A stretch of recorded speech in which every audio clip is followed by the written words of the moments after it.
My friends, as you know, when we concluded our Diocesan Synod in 2014, one of the major initiatives that the Synod delegates had asked, and which I confirmed, was the need to revise our Diocesan Sacramental Guidelines. The Sacramental Guidelines are really the depository of all the norms and guidelines that allow us to pray effectively and reverently as a church. Bishop Curtis approved the last set of norms, which was in 1983.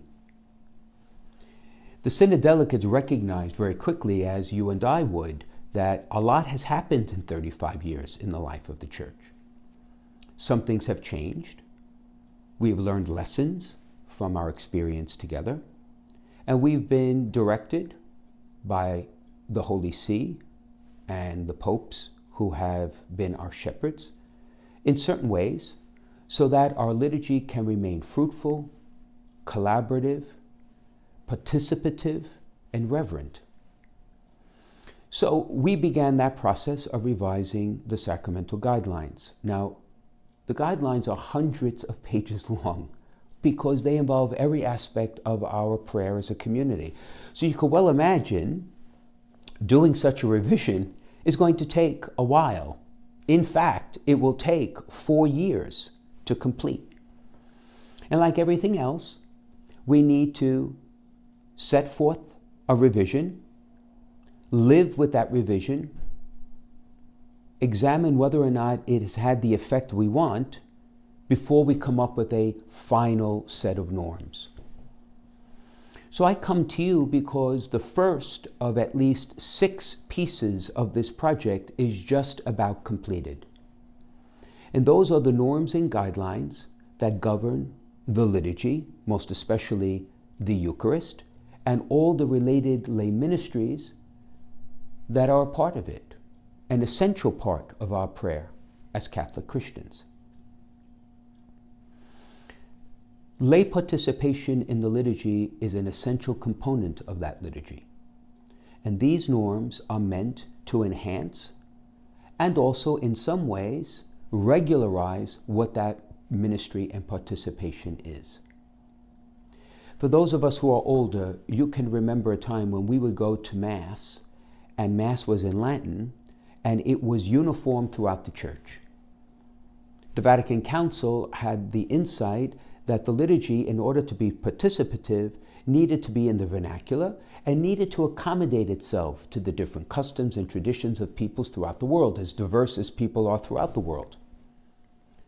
You could well imagine that there is a tremendous need to balance, on one hand, a liturgy that reflects the particular needs and customs of a community or region, as well as keeping the liturgy common, so that it is truly Catholic, which means it is universal.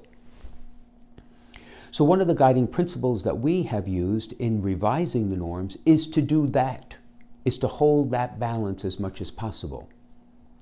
Some of the norms that we're going to be proposing will alter some of the practices in some of our parishes so that the practice is uniform, that it is the same in all of the 82 parishes of our diocesan family.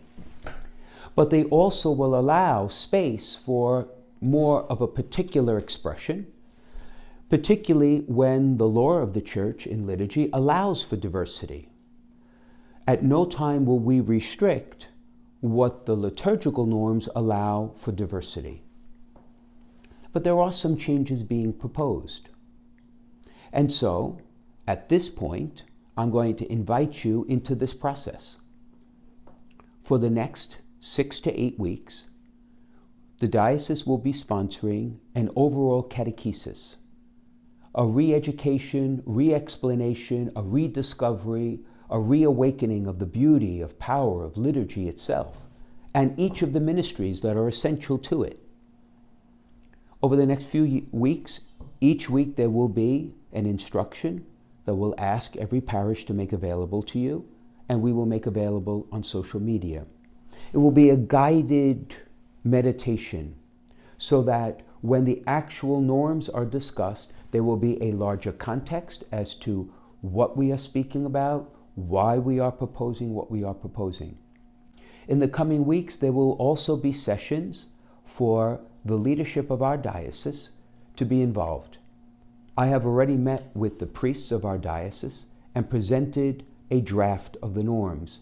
Those norms continue to undergo revision.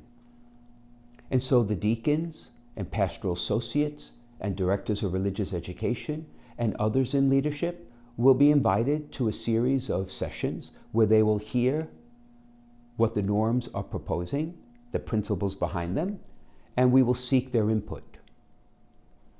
There will also be sessions for those already in the ministries, all of you, my friends, who are extraordinary ministers of Holy Communion and lectors and music ministers, to come firsthand, to listen to the norms as they affect your particular ministry, to explore with us the principles behind that which we're proposing, as well as to become familiar with what those changes may entail and to seek your thoughts. My hope is to finalize the norms for promulgation on the first Sunday of Advent, which is at the end of November. And then we will live with those norms for 1 year. We will revisit them at the end of the year, reflecting our collective experience to see whether or not they have achieved what we're hoping, and that is that we will have a participative, reverent, joyful, thoughtful, collaborative experience of liturgical prayer. And then after this year of experimentation with these new norms, then they will become finalized. This is the first chapter of a 6-chapter text. We will go through the same process with the norms and our collective liturgical experience around the funeral rites, which, as you know, have dramatically changed in people's experience of them in the last 30 years, followed by the other sacraments of the Church. I come to you now to invite you to be part of this process, and I ask for your cooperation. Change is not easy, and I understand that. But change has to be effective for a greater good. And I believe the greater good is this, that we maintain a commonality of liturgical worship, always keeping in mind that which the Lord is asking us to do, to participate in His death and resurrection through grace, when we come particularly to celebrate the Eucharist, so that this will be moments of prayerful respite, that you and I can be encouraged, become joyful, energized, and renewed in faith, so that the rest of our lives can become leaven for the renewal of the world. I thank you for your support, and I thank you for your willingness to accept this invitation, to undergo this great process of renewal that the Synod delegates had envisioned almost 3 years ago to begin. And I look forward to working with you in the years ahead to complete this very essential project, so that the generations to come will build on our work, so that when we come to pray in the liturgy, that we will be a community that will be so vibrant and renewed, so joyful and energetic, that many more will come to join us in the sacraments and in the greater life of the Church. Thank you, and may God bless you.